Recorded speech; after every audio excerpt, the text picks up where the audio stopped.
하나님의 말씀 보겠습니다. 하나님의 말씀은 신명기 16장 9절에서 12절입니다.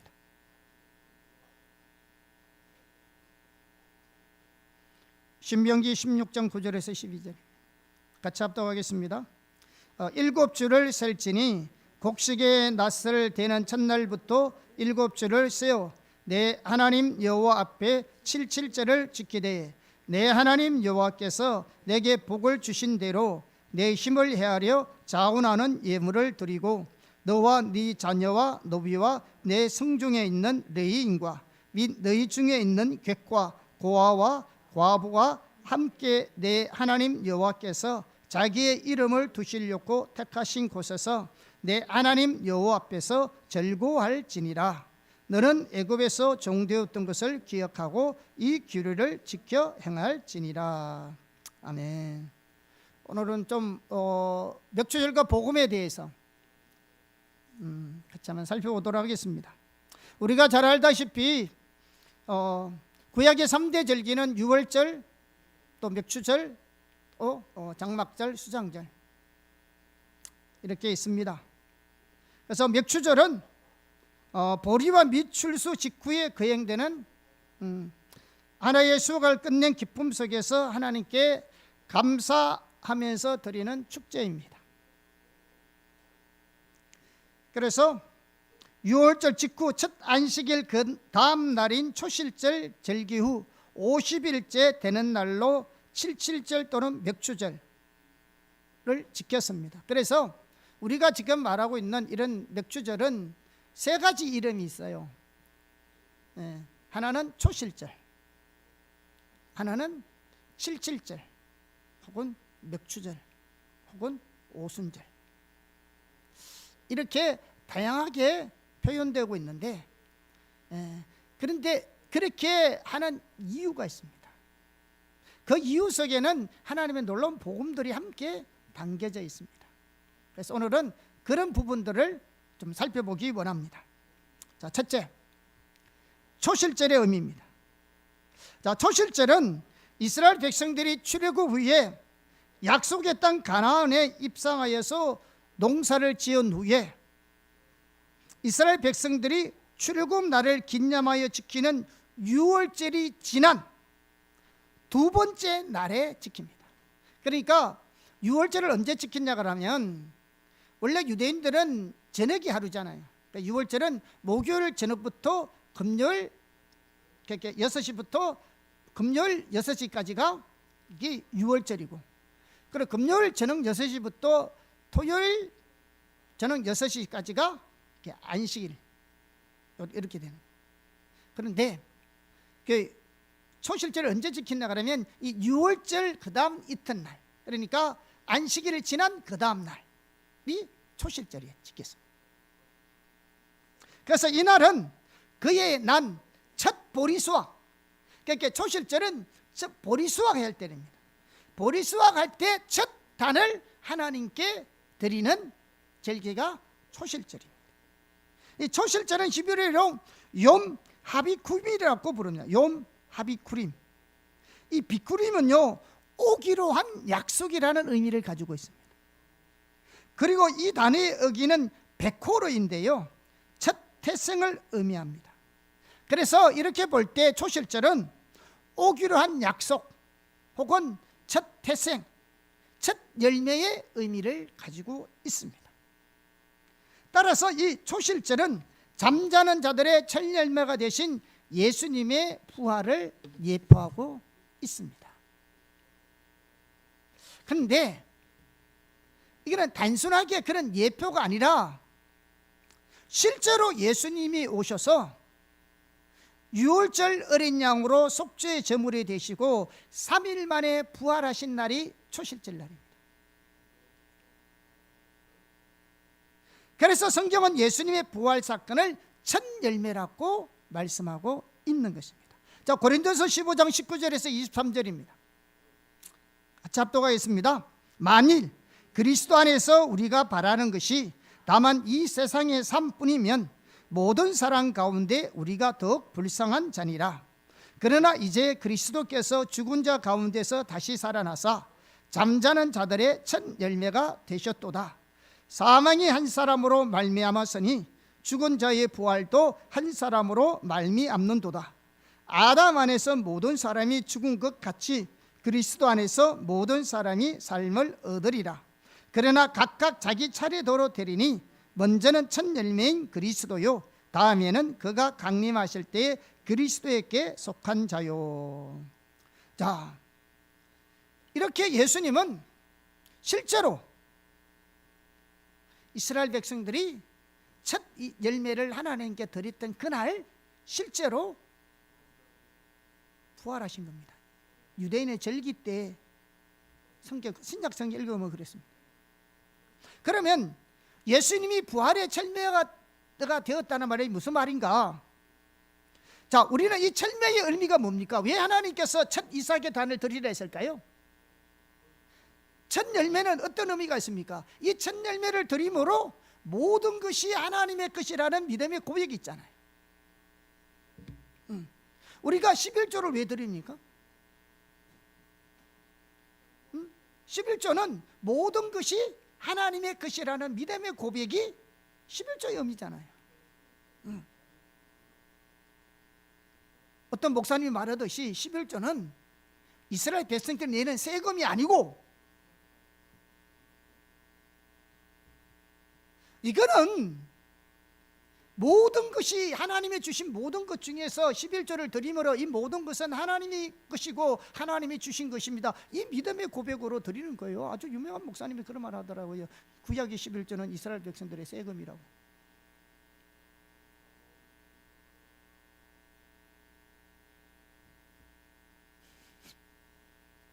우리가 하나님께 세금 냅니까? 하나님 백성으로서 하나님이 세금 달랍니다. 아주 유명한 목사님이죠.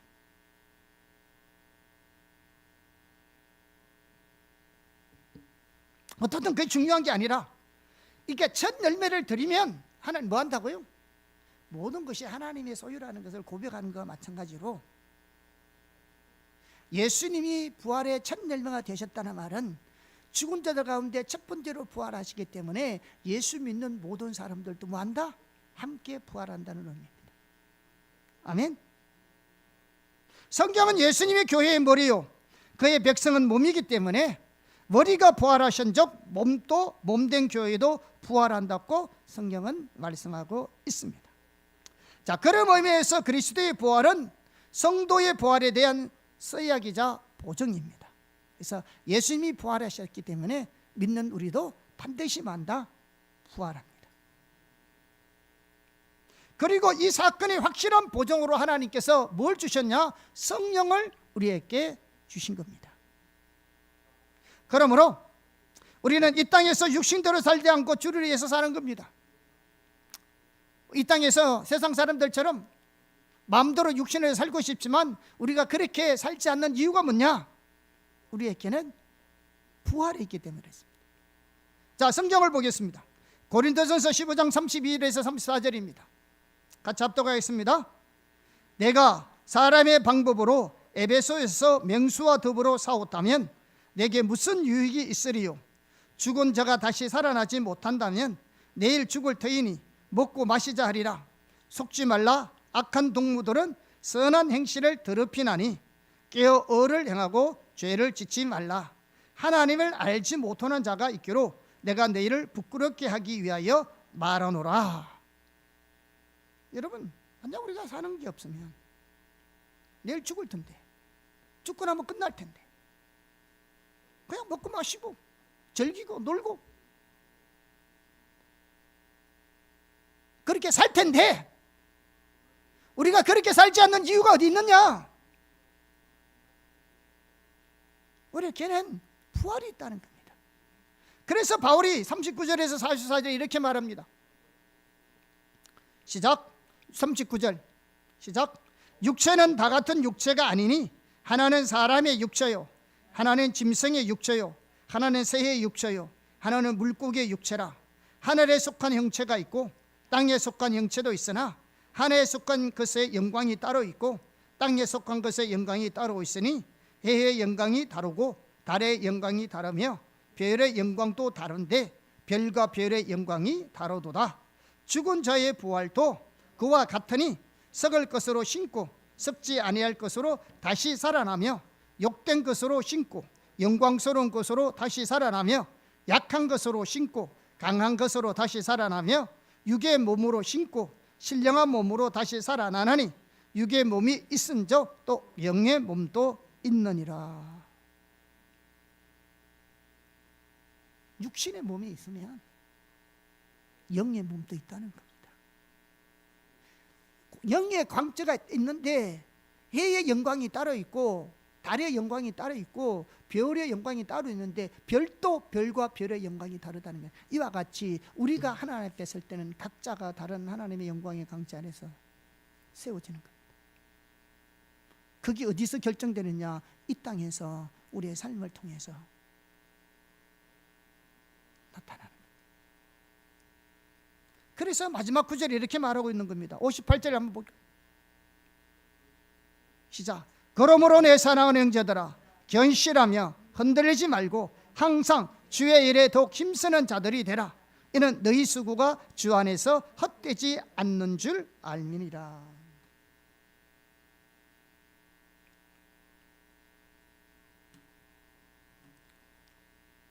그래서 흔들리지 말라는 겁니다. 주를 위해서 살아라는 것입니다. 자, 여기서 우리가 좀 더요, 이 초실절을 통해서 예수님의 구속사를 좀 살펴볼 필요가 있는데요. 유월절은 무슨 날입니까? 유월절은 이스라엘 백성이 애굽의 종에서 구원받은 사건을 기념하는 날입니다. 그런데 예수님이 유월절에 인류의 죄의 종에서 구원하기 위해서 유월절 어린 양으로 십자가에 돌아가셨습니다. 고린도 5장 7절에 보면.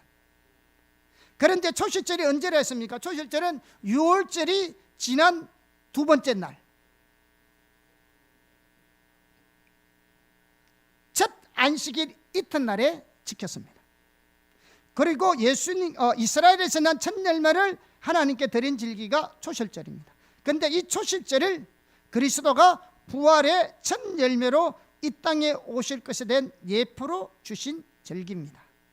그래서 예수님은 유월절이 지난 두 번째 날 초실절 새벽 사망 근세를 이기시고 부활하심으로 그 예표를 실제로 성취하셨습니다.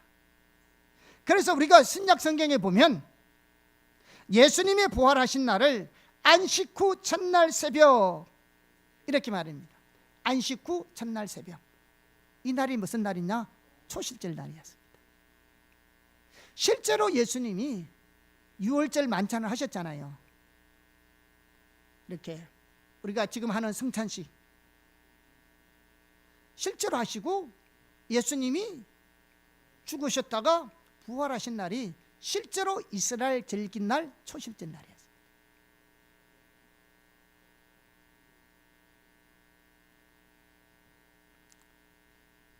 이 날은 그래서 기독교 역사에서 가장 중요한 의미를 가지고 있습니다. 그래서 그날 이후로 기독교인들이 안식일에 예배를 드렸던 유대인의 정통을 깨고 예수님께서 부활하신 날, 즉 일요일에 예배를 드리기 시작한 겁니다. 그리고 죽은 자 가운데 처음 부활한 이 날을 기념하여 계시록 1장 10절에 보면 뭐라 하냐? 주의 날. 오늘 우리가 말하는 주일이라는 말을 사용하게 된 겁니다. 예수님을 메시아로 섬기는 기독교는요, 그래서 안식일 대신 초실절, 주일을 지키면서 주님의 부활을 마음속에 새기는 겁니다. 그래서 우리는 주일날 예배 올 때 그 부활의 주님을 기억하고 그 부활의 주님이 오늘 우리 가운데 어떻게 역사하고 계신지 그 능력을 알기에, 바울이 그래서 그랬잖아요. 그 부활의 능력을 알고 그 고난에 동참하기를 더 알기를 원한다고. 그가 평생에 그 주님의 부활의 능력을 알기를 원했다고.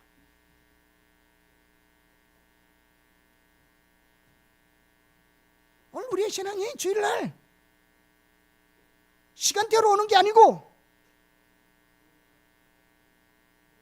안 오면 안 오면 벌 받기 때문에 오는 게 아니고 주님 만나 오는 겁니다. 그 부활의 주님을 더 알기 원해요.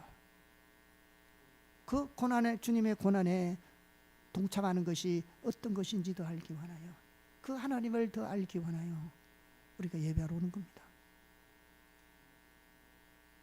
주일의 예배가 여기서부터 시작했다고요.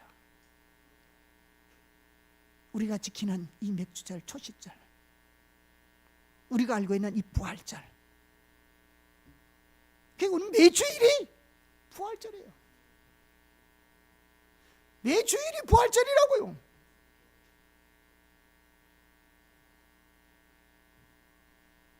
부활절만 부활절이 아니고, 참고로 우리가요 해마다 지키는 부활절 날짜가 바뀌잖아요. 그렇잖아요. 부활절 날짜가 자꾸 바뀌고, 왜 바뀔까요, 여러분?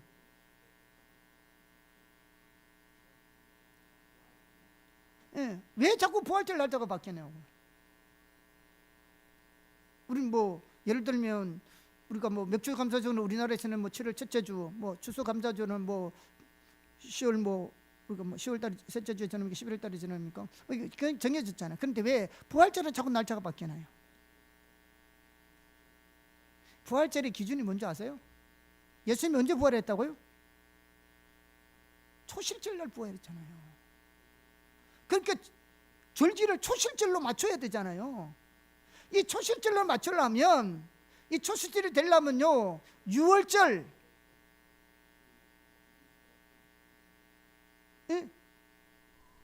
그러니까 6월절, 다시 말하면 6월절이 지난 안식일 다음 날이 초실절이잖아요. 이거 맞추려면요 뭘 맞춰냐면 충분히 지난 보름달에 지난 그 첫 주일을 맞춰야 되는 거예요.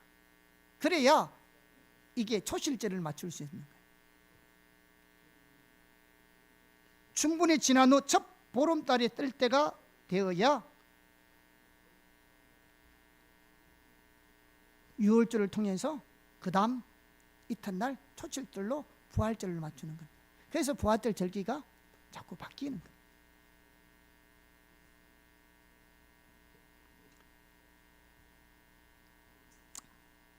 부활절 사건은 6월절 어린 양으로 오신 예수님께서 초실절에 다시 살아남으로 인하여 하나님의 구원 사역의 완벽한 승리를 보여준 역사적 사건입니다. 그래서 이 사건은 인간의 삶이 죽음으로 끝나는 것이 아니고, 우리의 삶이 죽음으로 모두 끝나는 것이 아니고 다시 부활할 것이고 하나님의 심판이 있다는 것입니다. 믿는 자는 생명의 부활로, 믿지 않는 자는 심판의 부활로. 사람이 한 번 주는 것은 정하신 것이요 그의 심판이 있다고 성경은 명백하게 말씀하고 있습니다. 초대교회는 초실절에 부활을 소망하고 부활의 주님을 기대했습니다. 우리 또한 부활의 소망과 기대를 가지고 하나님께 예배하고 이 땅에서 주를 섬겨야 될 줄 믿습니다. 우리는 매일 초실절이, 매주가. 둘째, 칠칠절의 의미. 이스라엘 백성들은 6월절이 지난 두 번째 날, 그러니까 초실절로부터 시작해서 49일 동안 매일 저녁 날짜를 계수합니다. 이 기간을 유대인들은 하오메르라고 하는데요, 영어로는 더 메저, 청량하다, 계수하다는 뜻을 가지고 있습니다. 그래서 매일 저녁마다 오늘은 첫째 날입니다, 오늘은 둘째 날입니다, 오늘은 셋째 날입니다, 이렇게 해서 마지막에 오늘은 49일째입니다. 이렇게 일주일씩 7주 동안 계수해서 49일이 되는 다음 50일째 지키는 절기가 뭐냐? 칠칠절입니다. 그리고 50일째 되는 날에 미래 첫 소산을 하나님께 드립니다. 그래서 이 날을 맥주절이라고 말합니다. 그래서 초실절은 보리 첫 수확을 드리는 거고, 마지막 50일째 되면은 미래 추수를 하나님 앞에 첫 열매로 드리는 겁니다. 그래서 칠칠절과 맥주절은 같은 날입니다. 오늘날 유대인들은 칠칠절 되면 밤샘 공부하는 전통이 있다고 합니다. 왜 밤샘 공부하냐면, 오늘 여러분들이 공부하는 사람들은 밤샘 공부하시길 축복합니다. 치즈 케이크 등을 먹는데요, 진짜 어렸으면 치즈 케이크를 하나 준비할 거. 그리고 룻기를 입고요, 집에 녹색으로 장식하고 흰 옷을 입는데요, 순기를 상징한다고 합니다. 이는 날.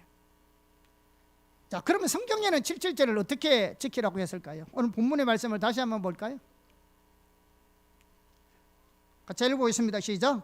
7주를 셀지니 곡식의 낫을 대는 첫날부터 7주를 세어 내 하나님 여호와 앞에 7.7절을 지키되 내 하나님 여호와께서 내게 복을 주신 대로 내 힘을 헤아려 자원하는 예물을 드리고 너와 내 자녀와 노비와 내 성중에 있는 내 여인과 너희 중에 있는 객과 고아와 가부가 함께 내 하나님 여호와께서 자기의 이름을 두시려고 택하신 곳에서 내 하나님 여호와 앞에서 절구할지니라. 너는 애굽에서 종되었던 것을 기억하고 이 규례를 지켜 행할지니라. 아멘.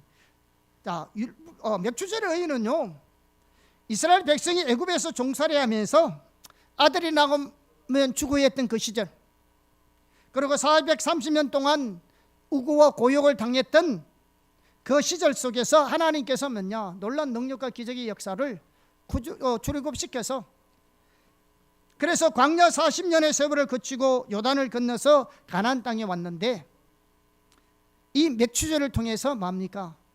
애굽의 종되었던 하나님의 구속하심에 감사함으로 이 절기를 지키라고 말씀하고 있습니다. 그뿐만 아니라 애굽에서는 결코 누릴 수 없는 풍성함을 누리게 해주신 주님의 은혜를 기억하고 지키라고 말씀하고 있습니다. 다시 말하면 추수감사절은 하나님의 구속의 은혜도 생각하고 항상 우리는 하나님의 구원의 은혜를 기억하고 있어야 합니다. 뿐만 아니라 하나님의 우리에게 주신 그 은혜를 항상 기억하기를 원합니다. 자, 여기서 우리가 기억해야 할 것은 뭐냐? 하나님은 왜 이 추수의 기쁨의 날에, 축제의 날에, 애굽의 종되었던 날을 기억하게 하셨느냐? 왜 축복의 날에, 이 고난의 날을 기억하게 하셨느냐? 왜 그랬을까요? 왜 맥추절을 얘기하면서 애굽의 종되었던 때를 기억하라는 거죠? 그것은 가나안의 풍족함에 빠져서 과거의 하나님의 은혜를 잊지 않기 위함입니다. 사랑은 잘 읽어보래요. 여러분, 축복과 풍족함은 좋은 것이지만 위험성이 있습니다. 구원의 은혜와 하늘의 신령한 축복들을 잊어버리게 합니다. 오히려 우리가 하나님보다도 육신의 것을 더 추구하게 만듭니다. 결국은 하나님을 잊게 만듭니다. 그래서 하나님이 이스라엘 백성들에게 당부하는 것이 뭐냐?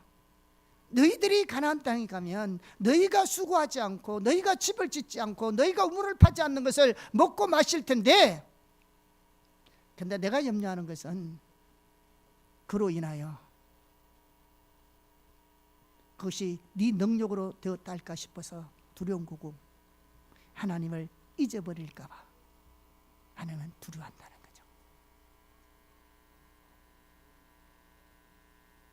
그러므로 우리가 풍족할 날일수록 과거의 고난의 세월을 기억해야 합니다. 다시 말해 우리나라 속담으로 우리가 이런 말 잘하잖아요. 깨구리가 올챙이 시절 모른다는 거죠.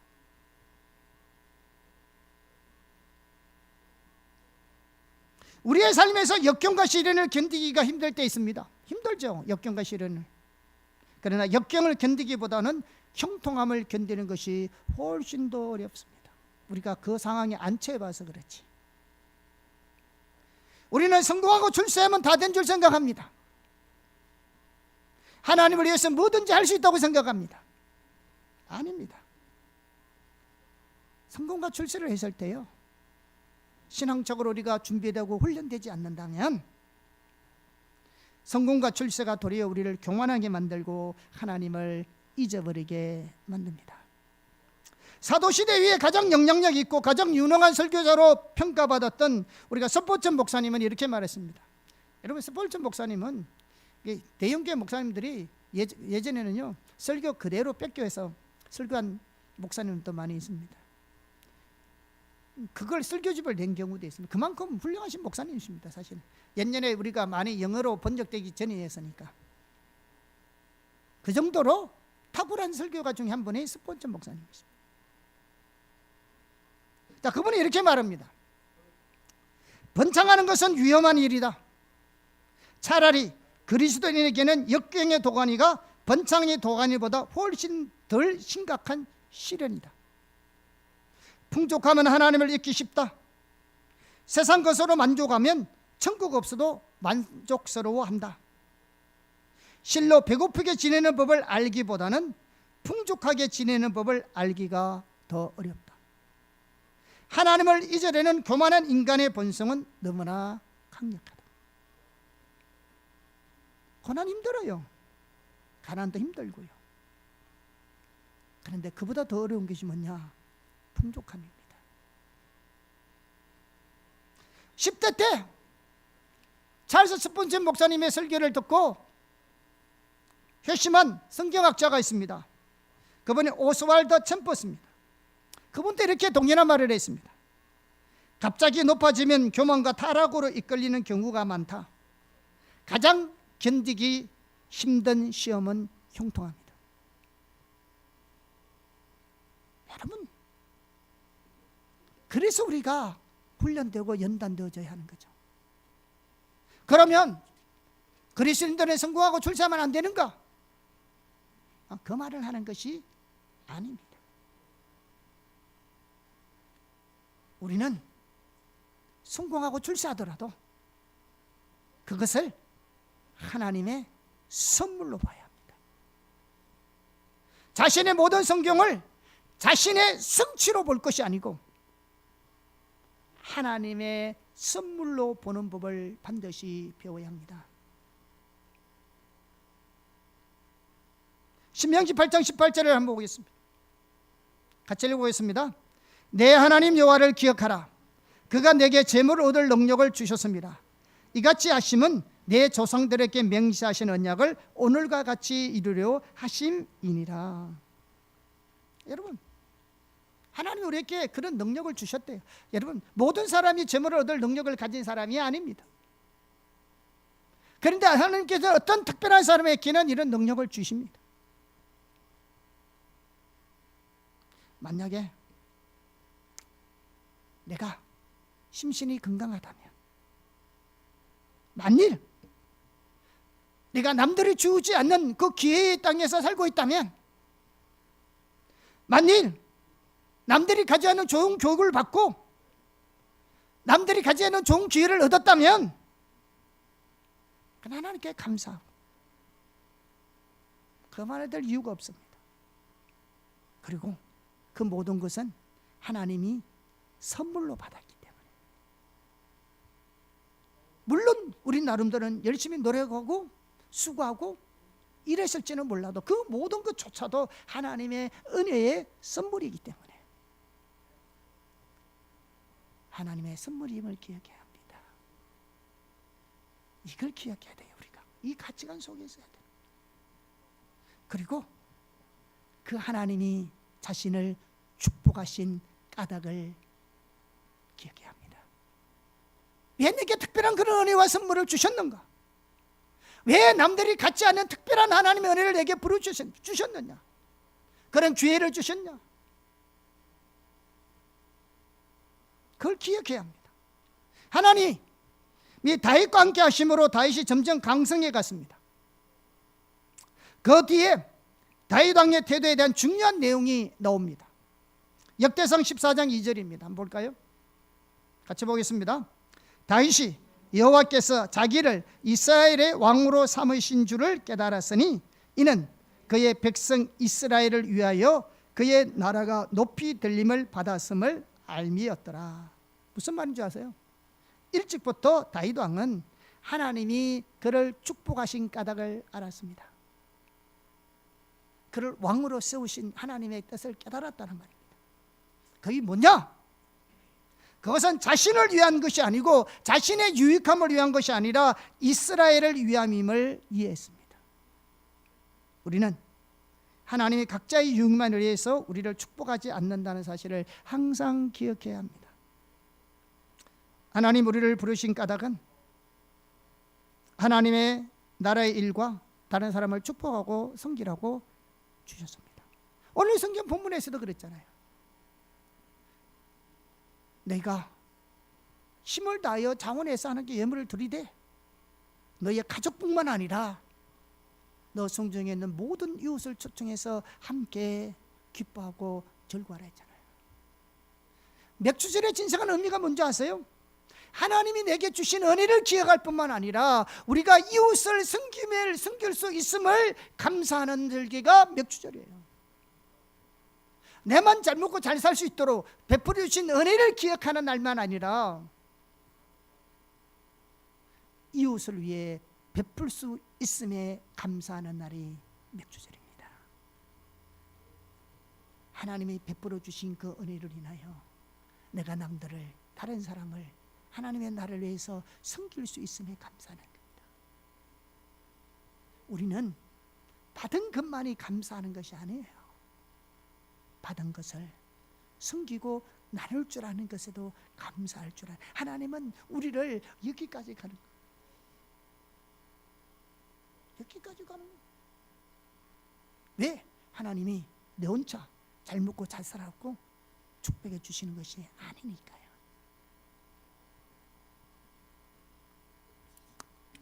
세 번째, 오순절의 의미.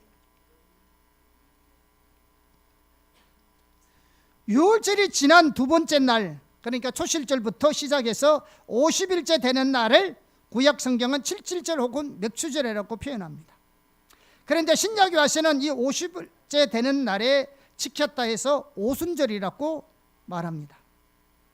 자, 그런데 우리가 아까 얘기했듯이 첫 보리의 첫 단을 드리는 것이 초실절이고 그 미래 첫 소산을 드리는 것이 맥주절이었는데, 이렇게 초실절이든 맥주절이든 첫 보리, 첫 미래 첫 싹을 드리는 날일 뿐만 아니라 이 칠칠절,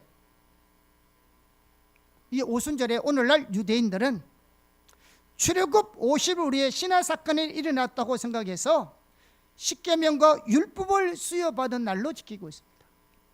자, 이스라엘 백성들이 BC 586년에 나라가 망해서 바벨론 포로로 붙잡혀 가고 있습니다. 거기서 70년 동안 종살이 하잖아요. 물론 그 전에부터 나오긴 했지만 그동안 농사지을 있었으면 없어요. 못 지었잖아요. 그러니까 추수감사는 못 지내요. 맥주도 초실도 못 지내잖아요. 그러니까 그때 이후로 그들이 모세의 율법이 언제 주어졌냐면 출애굽 이후에 시내산에 도착할 때가 3개월 후에 도착했거든요. 그러니까 그들이 50일 이후에 실패형과 율법을 받았다고 생각하기 때문에 맞잖아요. 그래서 이 오순절 날에 그들이 무슨 날로 지켰냐 하면 모세가 율법을 받은 날로 지켰습니다. 그래서 이 절기는요, 하나님 말씀의 가르침과 하나님 말씀과 가르침이 이스라엘 백성의 삶에서 어떻게 근본적인 토대가 되었는지를 상기시켜주는 절기입니다.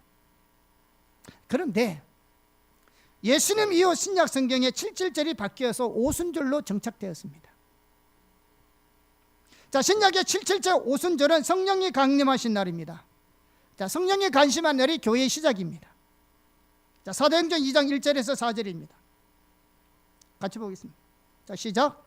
오순절 날이 이미 이르매 그들이 다 같이 한 곳에 모였더니 호리호리 하늘로부터 급하고 강한 바람 같은 소리가 있어 그들이 앉은 온 집에 가득하며 마치 불의 혀처럼 갈라지는 것들이 그들에게 보여 각 사람 위에 하나씩 임하여 있더니 그들이 다 성령의 충만함을 받고 성령이 말하게 하심을 따라 다른 언어들로 말하기를 시작하니라. 자, 이스라엘 백성들이 특별히 오순절 날을 율법을 수여받은 날로 생각하고 하나님의 말씀에 대해서 더 순종하기를 결단하고 다짐했겠죠. 그런데 사실은 이스라엘 백성들은 하나님 말씀에 실패한 백성입니다. 그 하나님 말씀대로 지키지 못하고 살지 못했습니다. 자, 신약 성경에는 예수님이 부활하신 이 50일째 되는 오순절에 하나님은 그의 성령을 부어주시고 교회를 세우십니다. 그래서 신약시대는 성령시대입니다. 자, 그런데 성령시대가 오면 나타나는 특징 중에 하나가 뭐냐 그러면 하나님의 말씀이 우리 마음판에 기록된다는 것입니다. 자, 구약의 율법은 어디에 기록됐어요? 돌판에 기록해서 하나님이 문자적으로 그들에게 주었습니다. 그래서 그들이 오순절날 뭘 지켰다고요? 모세가 율법을 받은 날로 기념해서 그들이 율법을 묵상하고 다시 한 번 더 그 율법의 말씀을 이렇게 묵상하면서 그들의 삶에 뒤돌아봤겠죠. 그리고 하나님의 말씀대로 순종하겠다고 결단했겠죠. 그런데 그들은 실패했습니다. 그런데 오순절 날 성령을 주시는데, 그래서 오늘의 신약 시대는 성령의 시대인데 성령이 오시면 하는 역할이 여러 가지 있는데 그 중에 하나가 뭐냐 그러면 구약 시대 때부터 성령이 오시면 하나님이 어떤 일을 하겠냐 그러면 하나님의 말씀을 문자에다가 새길 것이 아니고 그 말씀을 우리의 마음판에 새기겠다는 겁니다. 이게 구약 시대부터 그렇게 하신 말씀입니다. 자, 예레미야서 31장 31절에서 보겠습니다. 34절까지 합독하겠습니다. 여호와의 말씀이니라. 보라, 날이 이르리니 내가 이스라엘 집과 유다 집에 새 언약을 맺으리라. 이 언약은 내가 그들의 조상들의 손을 잡고 애굽 땅에서 인도하여 내던 날에 맺은 것과 같지 아니할 것은 내가 그들의 남편이 되어서도 그들은 내 언약을 깨뜨렸습니다. 여호와의 말씀입니다. 자, 언약을 깨뜨렸어요. 실패했어요. 자, 그래서 33절, 그러나 그날 후에 내가 이스라엘 집과 맺을 언약은 이러하니 곧 내가 나의 법을 그들 속에 두며 그들의 마음에 기록하여 나는 그들의 하나님이 되고 그들은 내 백성이 될 것이라. 여호와의 말씀이니라. 그들이 다시는 각기 이웃과 형제를 가리켜 이르기를 너는 여호와를 알라 하지 아니하리니 이는 작은 자로부터 큰 자까지 다 나를 알기 때문이라. 내가 그들의 악행을 사하고 다시는 그 죄를 기억하지 아니하리라. 여호와의 말씀이니라. 자, 하나님께서 새 언약을 주시겠대. 주시면서 새 언약은 문자에 두지 아니하시고 그 말씀을 사람의 마음에 새기겠대. 그래서 누구든지 하나님이 누구라 갈렸지 않더라도 다 하나님을 알게 된다고 말하고 있습니다. 그런데 이 일이 어떻게 신약에서 이루어졌을까요?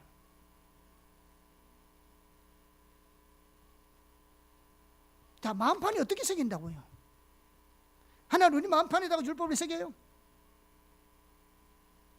자, 이 말이 무슨 말이냐는 거예요. 이 말씀은 성령을 우리에게 보내주신다는 말입니다. 자, 고린도서 1장 21절에서 23절입니다.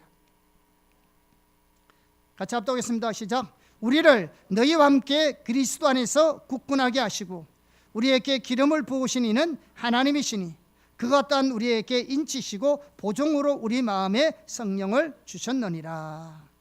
자, 구약 성경에서 새 언약의 특징으로 하나님의 말씀을 우리 마음판에 새긴다 그랬는데 그것이 새 언약 시대인 신약 시대 때는 어떻게 이루어졌냐면 성령을 우리 마음 가운데 보내주시는 겁니다. 그래서 성령을 통해서 하나님이 누군지 가르치지 않더라도 알게 되고 진리를 깨닫게 되고 성령을 통해서 하나님의 말씀을 따라 살 수 있게 만드는 겁니다.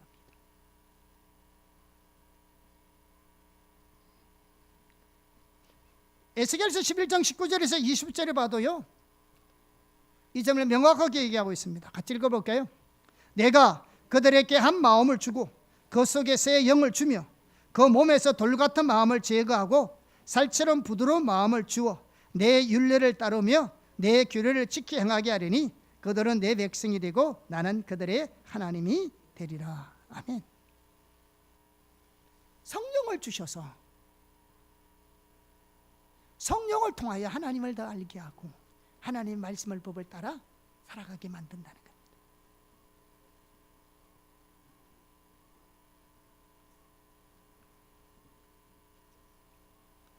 어떻게 가능했을까요? 성령이 우리 가운데 내주해 계심으로. 그래서 성령의 해답입니다. 성령께서 우리 속에서 칭의, 성화, 영화의 모든 과정을 이루어 가십니다. 다시 말해서 우리가 거듭남에서부터 영화에 이르기까지 우리의 모든 신앙생활은 전적으로 성령께서 이루는 삶입니다. 그런데 이 일이 언제 일어났다고요? 오순절에 일어났습니다.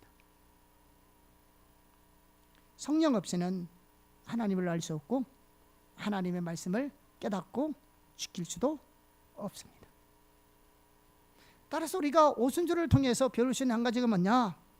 우리의 삶과 신앙과 사역이 철저하게 하나님의 말씀과 성령의 조화로 이루어져야 한다는 것입니다.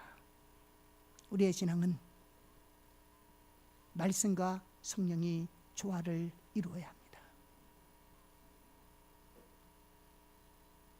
말씀하시는데 말씀만 가지고 안 됩니다.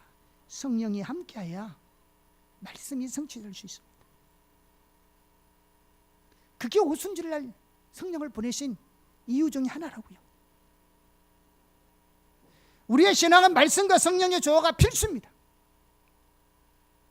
자, 이런 사실을 성경 전체를 통해서 잘 볼 수 있는데요. 자, 한 가지 예를 통해서 살펴보고 마무리하겠습니다. 우리가 지난 시간에도 우리가 살펴봤던 안디옥 교회를 설명하면서 살펴보겠습니다. 자, 사도행전 11장과 13장 보면 안디옥 교회 이야기가 나옵니다. 그 당시 안디옥 교회는 사람들의 인식에서 변두리 교회입니다. 변두리 교회라는 건 오늘 말하면 시골 교회라는 말입니다. 별로 이름이 알려지지 않는 시골 교회. 왜냐하면 그 당시 대부분의 교회들은요, 유대인 중심으로 교회가 세워졌습니다. 그리고 특별히 예루살렘 교회에서 파송된 사도들이나 그런 리더들에 의해서 세워졌습니다. 사마리아에 가서 복음을 전했을 때 빌립이, 7지파 중에 한 사람이 빌립이, 스데반이. 그런데 안디옥 교회는 평신도에 의해서 세워졌는데 그 평신도뿐만 아니라 이방인 평신도에 의해서 세워진 교회가 안디옥 교회였습니다. 그런데요, 그 당시 예수를 믿지만 어떤 편견이 있었냐 그러면 유대인과 이방인의 차이가 심각했습니다. 지난번에 살펴봤지만 정말로 유대인들은 이방인들을 지난 시간에 그랬잖아요. 죄인처럼 취급했다고요. 그래서요, 그 당시 유대인과 이방인 차이는 흑백의 차이보다도 더 심각한 인종차별이 있었던 게 유대인과 이방인의 차이입니다. 자, 이런 편견이 존재했던 시대입니다. 그 시대가. 이 시대.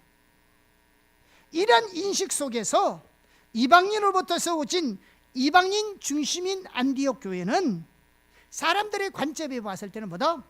변두리 교회였습니다. 그리고 실제적으로 예루살렘에서 안디옥 교회 보면 우리 성경 공부도 보면 그 거리상도 예루살렘 보면 이렇게 돼 있잖아요. 이렇게 지중해 떼고 이렇게 돼 있거든요. 그러니까 이어서 직선으로 갔다가 이렇게 꺾어지는데 소아시아가 이 안디옥 교회가 이 꺾어지는 이쪽이 있거든요. 그러니까 지도상으로 봐도 예루살렘 봤을 때는 끝이고 변두리예요. 그런데 하나님은 그 교회를 사용하여서 세계 선교를 이루었습니다.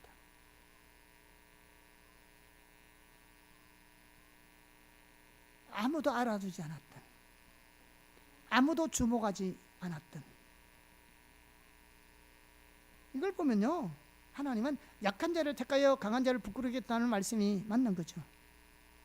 우리들이 하나님께 쓰임 받으려면요, 우리가 배운 지식이 많든 능력이 많든 지위가 있든 부자든 항상 이 모든 것은 하나님의 은혜인 것을 인식하고요. 사실 그렇습니다. 아까 있잖아요. 모든 하나님의 선물, 하나님의 은혜임을 인식하고 자기 스스로는 하나님 앞에서는 어떤 것도 내세울 수 없는, 아무것도 없는 연약한 존재임을 하나님께 인식하고 써야 합니다. 하나님 그런 자를 쓰십니다. 그게 겸손이죠. 그런데 어떻게 안디옥 교회가 하나님께 쓰임 받았을까요?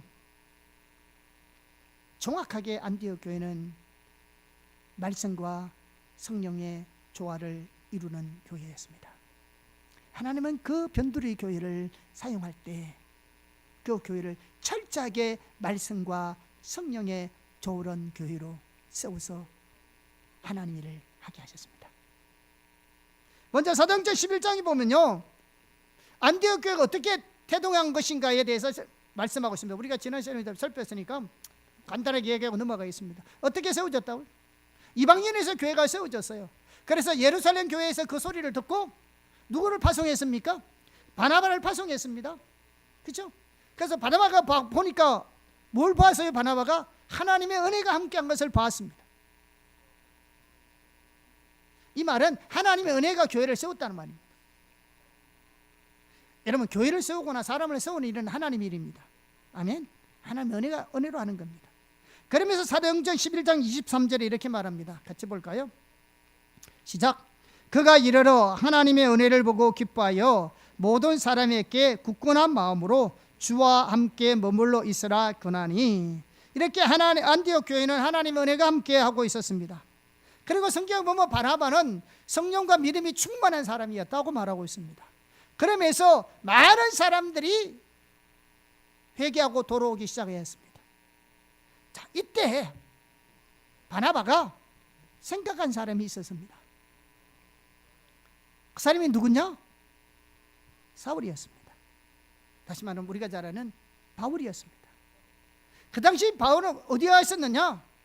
예수님을 만나고 난 뒤에 아레아 사람에게 갔다가 또 자기 집에서 그냥 하나님을 찾고 기다리고 있는 중에 있었는데 10년의 세월을 그냥 지내고 있는 거예요, 다소에서. 그래서 이렇게 10년 동안 집에 있는 바나바를 누가 데려왔느냐? 바울을 누가 데려왔느냐? 바나바가 데려왔어요. 물론 하나님의 섭리죠. 자, 이들이 와서 뭘 했을까요? 바나바와 바울이 안디옥 교회를 가르치되 철저하게 하나님의 말씀으로 양육했습니다. 자, 사도행전 11장 26절입니다. 볼까요? 시작. 만남에 안디옥에 데리고 와서 둘이 교회에 1년간 모여 있어 큰 무리를 가르쳤고 제자들이 안디옥에서 비로소 그리스도인이라 일컬음을 받게 되었더라. 자, 잘 보세요. 바울과 바나바가 1년 동안 뭐 했다고요? 철저하게 하나님의 말씀으로 가르치고 양육했습니다. 뿐만 아니라 하나님의 은혜가 함께하니까 그들이 하나님과의 관계가 회복되고 그들에게 놀라운 삶의 변화가 일어나기 시작했습니다. 그러자 사람들이 그들을 보고 뭐라고 부르기 시작했습니까? 그리스도인이라고 불렀습니다. 작은 그리스도인. 그들의 삶의 모습에서 주님의 삶의 모습을 본 거죠. 우리가 어디까지 자라야 된다고요? 그리스도의 믿음의 장성한 분량 이르기까지 자라야 한다고요. 다른 말로 표현하면 우리의 삶의 모습에서 주님의 모습이 보여져야 하는 겁니다.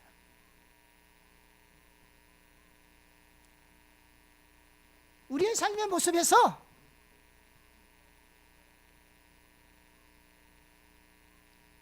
우리가 가르침을 받고 세움을 입고 성숙한다는 것은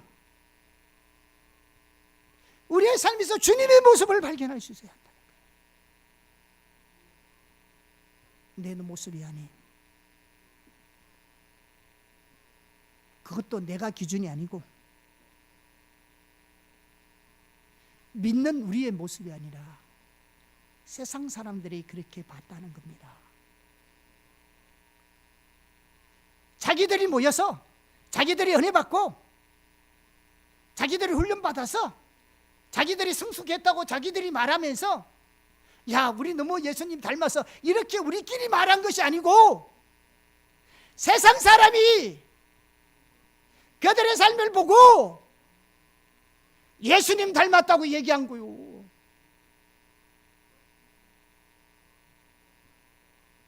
우리끼리 그렇게 얘기한 것이 아니고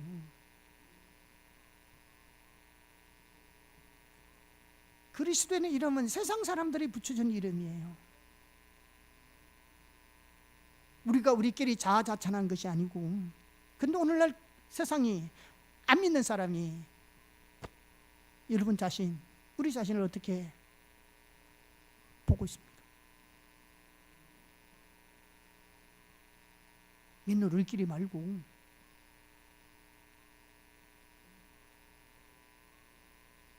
우리가 모르는 세상 사람이 나를 보고 너 예수 믿는 사람이네? 너 맞지? 말, 행동, 자세, 태도 하는 그 모든 걸 보고 얘는 우리하고 다르네. 오늘날 사람하고 다르네. 오늘날 사고하고 다르네. 왜 우리는 성경의 가치관으로 사는 사람? 하나님의 말씀의 법을 따라 살아가는 이 시대에 대한 공동체니까. 근데 오늘날 우리가 그걸 보여줄 수 있나요? 얘기죠.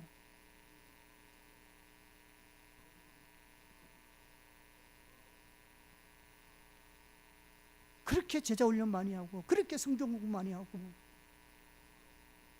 그렇게 성경 많이 읽고 매일 큐티하고 있는데 우리는 그것이 하나의 의식으로 끝나고 있지 않느냐는 거죠.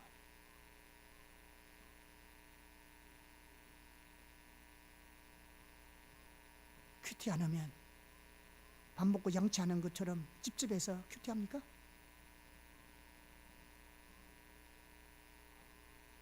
응?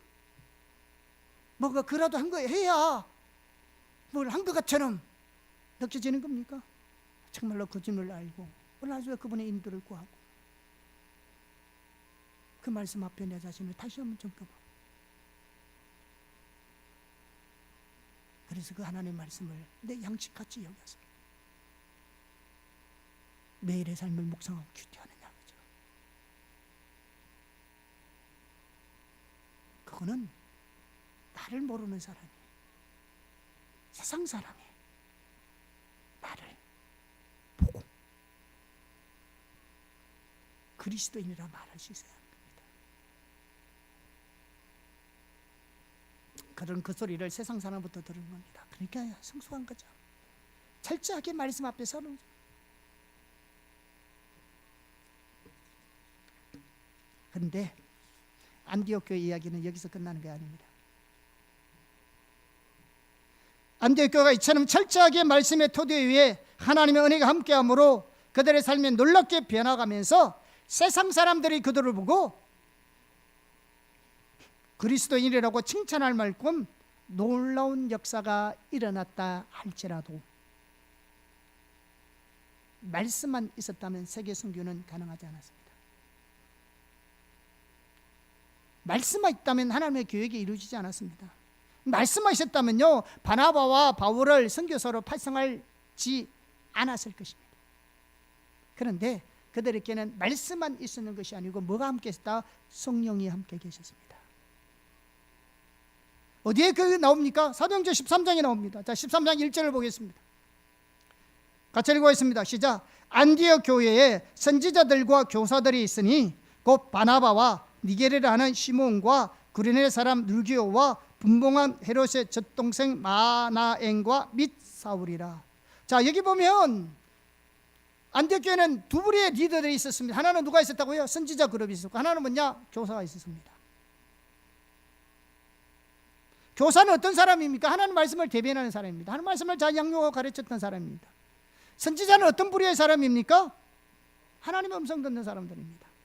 물론 우리 모두가 하나님의 음성을 들을 수 있고요, 들어야 합니다. 그러나 이들에게는 특별한 예언의 기름 부음이 더 강했던 사람임을 알 수가 있습니다. 따라서 교사는 뭐냐? 말씀을 대변하는 사람이고, 선지자는 성령을 대변하는 사람들입니다. 이렇게 안디옥 교회는 말씀과 성령이 조화를 이루고 있었습니다. 교회는 이게 같이 가야 합니다. 우리 개인의 신앙도 그렇지만 교회도 마찬가지입니다. 말씀과 성령이, 이런 은사자들이 두 부류가 있어야 합니다. 자, 그리고 2절 3절 계속 보겠습니다. 시작. 주를 섬겨 금식할 때에 성령이 이르시되 내가 불러 시키는 일을 위하여 바나바와 사울을 따로 세우라 하시니 이에 금식하며 기도하고 두 사람에게 안수하여 보내니라. 자, 저들이 누구의 음성을 들었어요? 성령의 음성을 들었습니다. 교회가 성령의 음성을 들었습니다. 만약에 아까도 얘기했지만 그들이 말씀만 있었더라면 절대로 그들은 세계 선교는 하지 못했고, 절대로 말씀만 있었다면 바나바와 바울을 선교사로 파송할 리가 없습니다. 그런데 누구의 음성을 들었다고요? 성령의 음성을 들었어요. 뭐가? 교회가. 안디옥 교회뿐만 아니라요, 예루살렘 교회와 사도행전에 나오는 수많은 초대교회들은 성령의 음성을 듣고 성령의 인도를 따라 순종했습니다.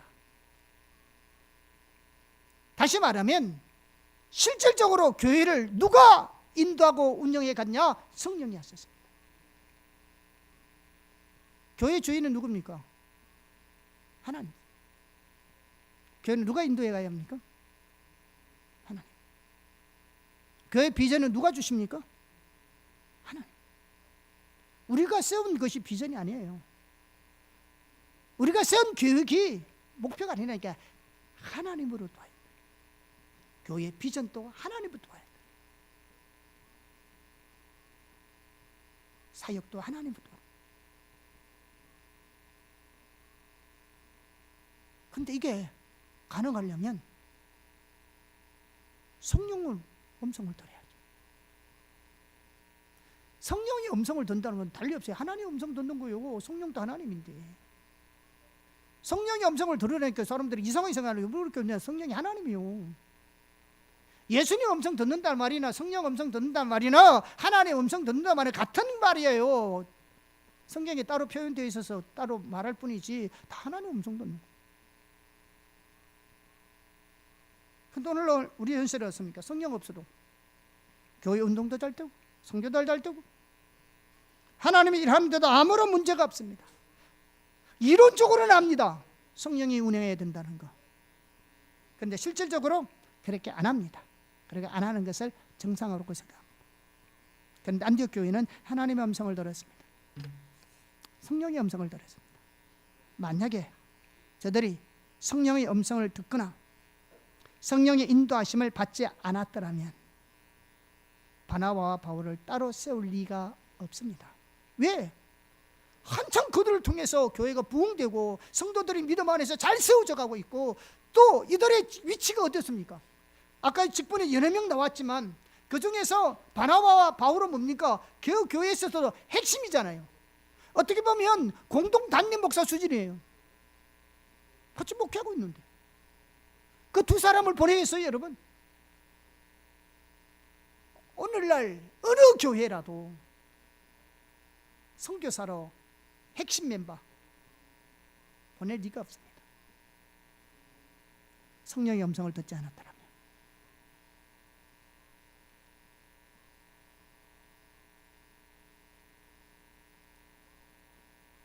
근데 그들은 왜 그렇게 할 수 있습니까? 성령의 음성을 들었기 때문에 그렇습니다. 성령께서 그렇게 하신 겁니다. 그 다음 4절을 보세요. 시작. 두 사람이 성령의 보내심을 받아 실루기아에 내려가 거기서 배 타고 구브로로 갔다. 두 사람이 누구의 보내심을 받았나요? 성령의 보내심을 받았습니다.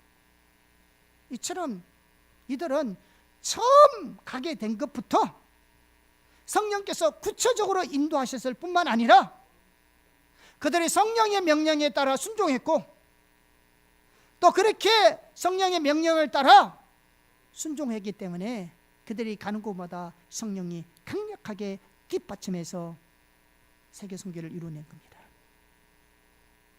하나님은 하나님이 시작하신 것만 하나님 뒷받침하십니다.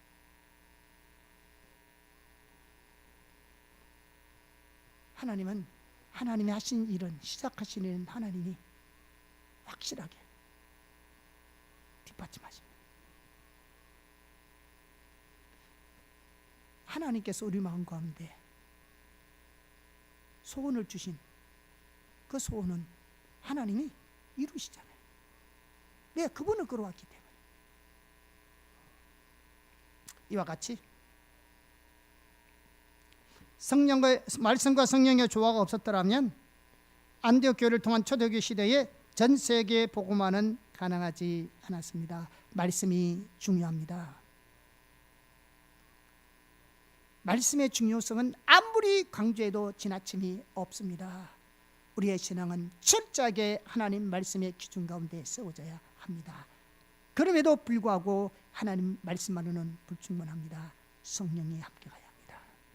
그래야 그 말씀을 깨닫고 그 말씀을 따라 순종하고 그 말씀을 토대하여 성령의 음성을 듣고 우리의 삶에 구체적으로 성령의 인도를 따라 살아갈 수 있습니다. 그래야 하나님의 일을 이루신 겁니다.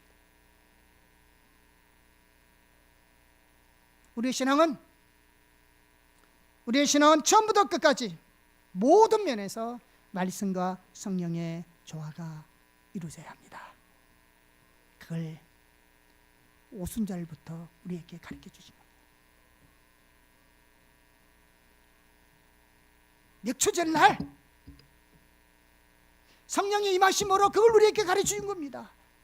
예레미야가 에스겔에게 하나님이 주신 새 언약의 시대, 성령의 시대가 돌아오면 내가 성령을 보내줄 때 문자에 머물러 있던 율법이 너 마음판에 새겨져서 하나님을 알게 하고 그 말씀을 따라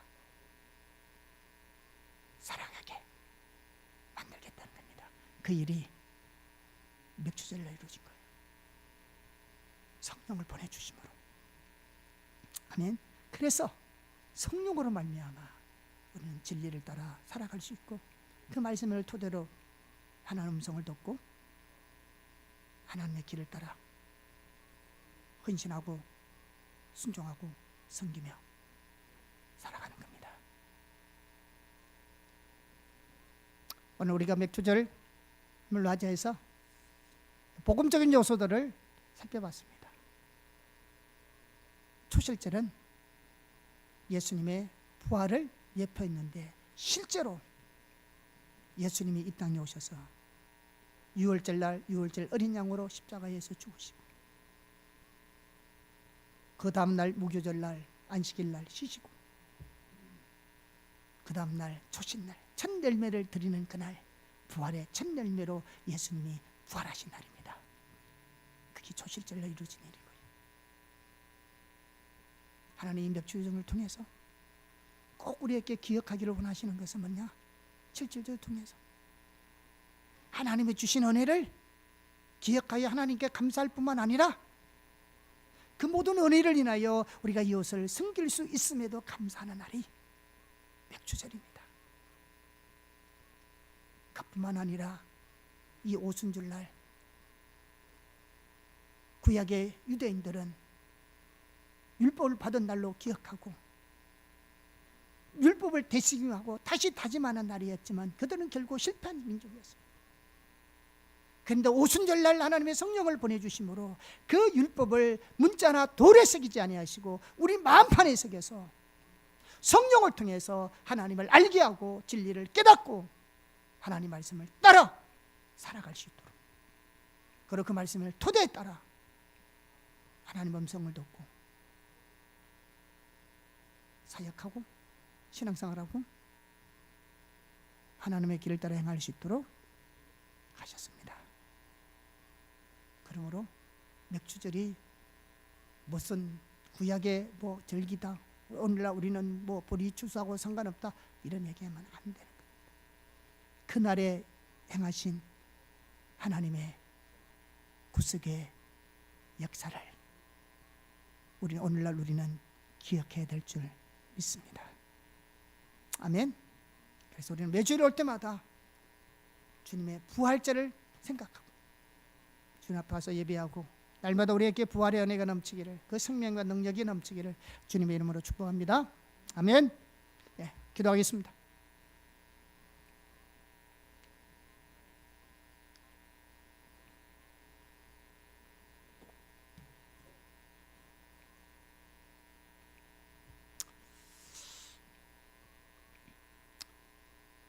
우리 각자가 오늘 좀 말씀을 듣고요 또 하나님 앞에 좀 서면 좋겠습니다. 맥추절과 초실절은 단순한 그런 감사절의 절기만 있는 것이 아니고요. 이 안에 하나님의 복음의 의미가 포함되어 있습니다. 초실절에 주님이 부활하셨습니다. 실제로 그 예표를 성취하신 거죠. 가만히 생각해 보십시오. 예수님이 아무 때나 죽으실 수 있었습니다. 와서 아무 때나 죽는 데에서 예수님의 구속이 안 이루어지는 게 아니잖아요. 그런데 왜 하필 6월절 날 십자가에서 죽으시고 왜 초실절 날 부활했나 이거죠. 아무 때나 해도 될 텐데. 그게 구약 때부터 하나님의 계획과 뜻을 성취하신 거잖아요. 예수님이 구약에 그것만 있는 게 아니잖아요. 베들레헴에서 태어날 것과 예수님이 어떻게 십자가에서 죽으실 것이라는 구약에 많은 예언이 있는데 그 하나하나를 예수님께서 구속사역을 이루면서 다 성취하셨잖아요. 그런데 예수님이 십자가에 죽으실 날과 부활하실 날도 이미 구약에 예언되어 있는 것을 그대로 성취하신 것을 볼 수 있습니다.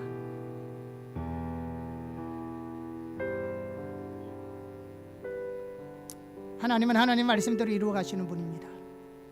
그런데 우리 힘으로 안 됩니다. 그래서 성령을 보내주신 겁니다. 그리고 성령님 우리 가운데 임재하셔서 더 진리를 깨닫게 하시고 하나님을 더 알게 하시고 그 부활의 능력들을 더 알게 하셔서 하나님 우리가 이 땅에 내 삶의 모든 영역에서 말씀과 성령의 조화를 이루는 삶이 될 수 있도록 하나님 이 시간 은혜를 구하고 있으면 좋겠습니다. 기도하겠습니다.